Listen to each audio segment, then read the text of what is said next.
Hey, what's up everybody? True Boxing here. Thank you for coming back to get hit with the truth. So today we are doing the recap from the Saturday, April 8th DAZN card that was headlined by Bam Rodriguez moving down to 112 to challenge for the WBC, or I think it was the WBC. It might have been the IBF flyweight or junior flyweight. It was flyweight title or super fly. I don't know. I think it was flyweight. But he was fighting for that, and at 112 pounds in the main event against Gonzalez. We'll get to that in a minute. We'll discuss the undercard real quick. But before we do that, guys, if you could smash the like button, leave a comment, subscribe to the channel. I really do appreciate any and all support. Just trying to grow things here. You don't like what I'm doing, you can leave me a thumbs down, or leave me a comment on what you don't like. But back to the card.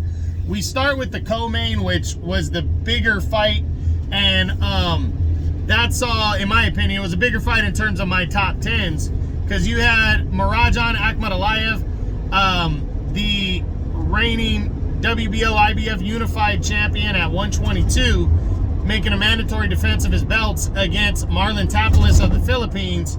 And what an upset we saw here. Tapalis came in and just outworked and boxed MJ, and MJ just really couldn't seem to get himself going, and he kind of allowed himself to get outboxed almost the entire first half of the fight, but he really came on strong in the second half, and I thought this fight was very, very close and could have went either way.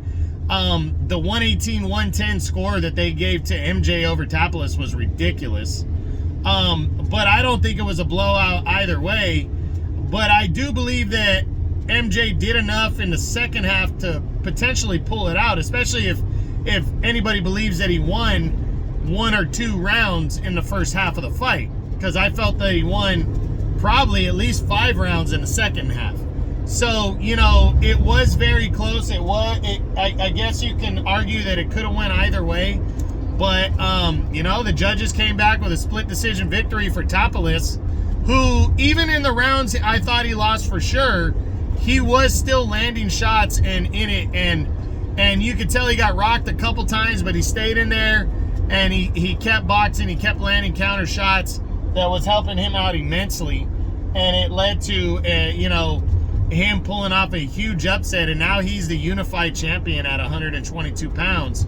And, the world might be his oyster next. It just depends on who he wants to fight, but or who's available, especially the winner of Inoue and Fulton.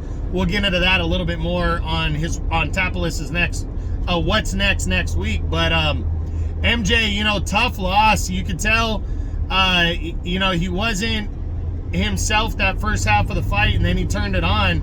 But it might have been obviously it was a little too late, according to the judges. But we'll see what happens. We'll see how he bounces back from this, because in a mandatory fight there is no rematch clause. So we're gonna see how this all shakes out. But tough loss for MJ, but big win for Marlon Tapalis, and we'll be doing a what's next on both guys next week. And now to the main event. Jesse Bam Rodriguez taking on Gonzalez, as Bam tried to become a champ in a second weight class, and he did just that, but it wasn't in spectacular fashion. He outworked Gonzalez for sure, walked away with a clean, unanimous decision, but he broke his jaw in the process. But be that as it may, he's a 2-division world champ, and he's looking to solidify himself. But it might be a minute, he might be out for till maybe the end of the year, because of the broken jaw. He's going to have to get that fixed. So we'll see what happens, but that's it. That's what I got. That's my DAZN recap from Saturday, April 8th. I hope you guys enjoyed the video. If you did, smash the like button, leave a comment, subscribe to the channel. I appreciate any and all support. This is True Boxing. You've been hit with the truth.